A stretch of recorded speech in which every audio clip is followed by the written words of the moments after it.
حضرت ابو بکر صدیق رضی اللہ تعالیٰ عنہ کے وصال کے بعد حضرت عمر فاروق رضی اللہ تعالیٰ عنہ خلیفہ منتخب ہوئے۔ ان کا دور خلافت اسلامی فتوحات کا سنہری دور تھا۔ ان کے دور میں شام، مصر، عراق اور ایران کے کئی علاقے فتح ہوئے۔ انہوں نے اپنے عہد خلافت میں اسلامی حکومت کی حدود کو وسیع کیا۔ حضرت سیدنا عمر فاروق رضی اللہ تعالیٰ عنہ نے ایسا نظام ترتیب دیا جو آج تک پوری دنیا میں رائج ہے۔ انہوں نے سن ہجری کا آغاز کیا، جیل کا تصور دیا، مؤذنوں کی تنخواہیں مقرر کی، مسجدوں میں روشنی کا بندوبست کیا، پولیس کا محکمہ بنایا، دنیا میں پہلی بار دودھ پیتے بچوں، معذوروں، بیواؤں اور بے اسراہ کے وظیفے مقرر کیے، فوجی چھاونیاں بنوائیں اور فوج کا باقاعدہ محکمہ قائم کیا، اور بے انصافی کرنے والے ججوں کو سزا دینے کا سلسلہ بھی شروع کیا، اور دنیا میں پہلی بار با اختیار لوگوں کا احتساب بھی شروع کیا۔ حضرت عمر رضی اللہ تعالیٰ عنہ فرماتے تھے، جو حکمران عدل کرتے ہیں وہ راتوں کو بے خوف سوتے ہیں۔ ان کا فرمان تھا کہ قوم کا سردار قوم کا سچا خادم ہوتا ہے۔ ان کے دسترخوان پر کبھی 2 سالن نہیں رکھے گئے۔ وہ زمین پر سر کے نیچے اینٹ رکھ کر سو جاتے تھے۔ ان کے کارتی پر 14 پیوند تھے اور ان پیوندوں میں ایک سرخ چمڑے کا پیوند بھی تھا۔ وہ موٹا اور کھردرا کپڑا پہنتے تھے، انہیں نرم اور باریک کپڑے پسند نہیں تھے۔ اب رضی اللہ تعالیٰ عنہ جب کسی کو گورنر بناتے تھے تو اسے نصیحت فرماتے، کبھی ترکی گھوڑے پر سوار نہ ہونا، باریک لباس نہ پہننا، چھنا ہوا آٹا نہ کھانا، دربان نہ رکھنا اور کسی فریادی کے آنے پر دروازہ بند نہ کرنا۔ حضرت عمر رضی اللہ تعالیٰ عنہ کا یہ فقرہ آج بھی انسانی حقوق کے چارٹر کی حیثیت رکھتا ہے۔ مائیں بچوں کو آزاد پیدا کرتی ہیں، تم نے کب سے انہیں غلام بنا لیا؟ وہ اسلامی دنیا کے پہلے خلیفہ تھے جنہیں امیر المومنین کا خطاب دیا گیا، اور دنیا کے واحد حکمران تھے جو فرمایا کرتے تھے، میرے دور میں اگر فرات کے کنارے کوئی کتا بھی بھوک سے مر گیا تو اس کی سزا مجھ کو بھگتنا ہوگی۔ حضرت عمر فاروق رضی اللہ تعالیٰ عنہ نے اپنے دور میں جس خطے میں اسلام کا جھنڈا لہرایا، وہاں سے آج بھی اللہ اکبر کی صدائیں آتی ہیں، وہاں آج بھی لوگ اللہ تعالیٰ کے سامنے سجدہ کرتے ہیں۔ ان کا بنایا ہوا نظام دنیا کے 2، 4، 5 ممالک میں آج بھی کسی نہ کسی شکل میں موجود ہے۔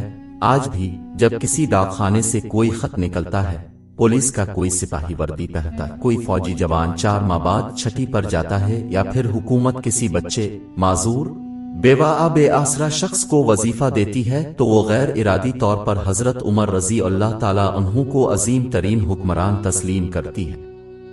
حضرت عمر رضی اللہ تعالیٰ عنہ کے بارے میں مشرکین بھی اعتراف کرتے ہیں کہ اسلام میں اگر ایک عمر اور ہوتا تو آج دنیا بھر میں صرف دین اسلام ہی نافذ ہوتا۔ علماء کی روایت میں حضرت عمر فاروق رضی اللہ عنہ کا ایک مشہور واقعہ ہے کہ ایک بار جب حضرت عمر فاروق رضی اللہ عنہ نے اسلام ختم کرنے کا سوچا اور نعوذ باللہ حضرت محمد کے قتل کے ارادے سے اپنے گھر سے روانہ ہو گئے، لیکن جب انہیں معلوم ہوا کہ ان کی اپنی بہن نے اسلام قبول کر لیا ہے، اس سے پہلے وہ اپنی بہن اور اس کے شوہر سے ملنے چلے گئے تھے۔ حضرت عمر فاروق رضی اللہ عنہ نے اپنی بہن اور اس کے شوہر کے اسلام قبول کرنے کی متعدد افواہیں سن رکھی تھیں۔ ان دنوں میں قریش قبیلے کو گروہوں میں تقسیم کیا جاتا تھا، اور جبکہ حضرت عمر فاروق رضی اللہ عنہ قریش میں ہم آہنگی اور اتحاد چاہتے تو وہ افواہوں کی گہرائی کی تصدیق کے لیے اپنی بہن کے گھر چلے گئے۔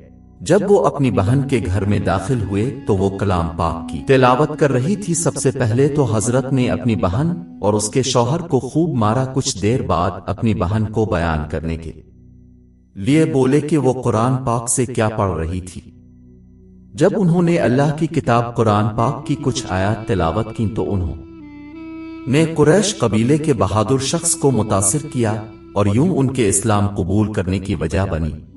بہن کے گھر سے حضرت عمر فاروق رضی اللہ عنہ نبی کریم سے ملنے چلے گئے، اور انہیں یہ حقیقت معلوم ہو گئی کہ حضرت محمد نہ تو شاعر ہیں اور نہ ہی کوئی جادوگر۔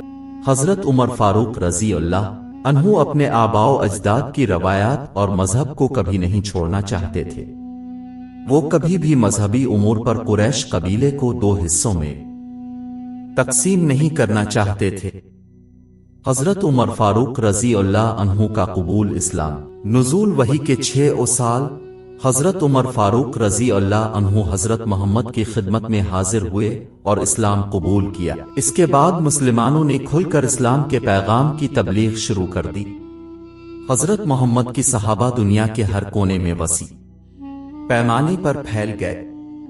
مسلمان مسجد الحرام میں کھلم کھلا نماز پڑھنے لگے۔ حضرت عمر فاروق رضی اللہ عنہ نے اپنے پچھلے عقائد، دولت، گھروں، خاندانوں کی اسلام کی خاطر قربانی دی۔ حضرت عمر فاروق رضی اللہ عنہ نے اسلام کے لیے مختلف جنگیں لڑے۔ غزوہ تبوک میں انہوں نے ضرورت کے وقت امت مسلمہ کی خدمت کے لیے اپنے شراکت کے طور پر اپنے آدھے ذاتی اثاثوں کو پیش کیا۔ عبداللہ بن مسعود سے روایت ہے کہ حضرت عمر فاروق رضی اللہ عنہ کا اسلام قبول کرنا اسلام کی ایک بہت بڑی فتح تھی۔ ماں سے سنا ہے کہ نبی کریم نے فرمایا، اگر میرے بعد کوئی نبی ہوتا تو وہ عمر ہوتا۔ شہادت حضرت عمر فاروق رضی اللہ عنہ۔ یہودیوں نے تسلیم کیا کہ اگر حضرت عمر فاروق رضی اللہ عنہ شہید نہ ہوتے، 10 سال اور خلافت میں رہتے تو ایک یہودی نہ بچتا۔ پوری دنیا میں صرف ایک ہی مذہب ہوتا اور وہ ہے اسلام۔ حضرت عمر فاروق رضی اللہ عنہ یکم محرم الحرام کو شہید ہوئے۔ اب فجر کی نماز پڑھا رہے تھے کہ ایک مجوس ابو لولو جو چھپا ہوا تھا، اس نے اب پر خنجر سے پے در پہ وار کر دیے۔ حضرت عمر فاروق رضی اللہ عنہ بہت زیادہ زخمی ہو گئے تھے اور اسی طرح اپنے شہادت پائی۔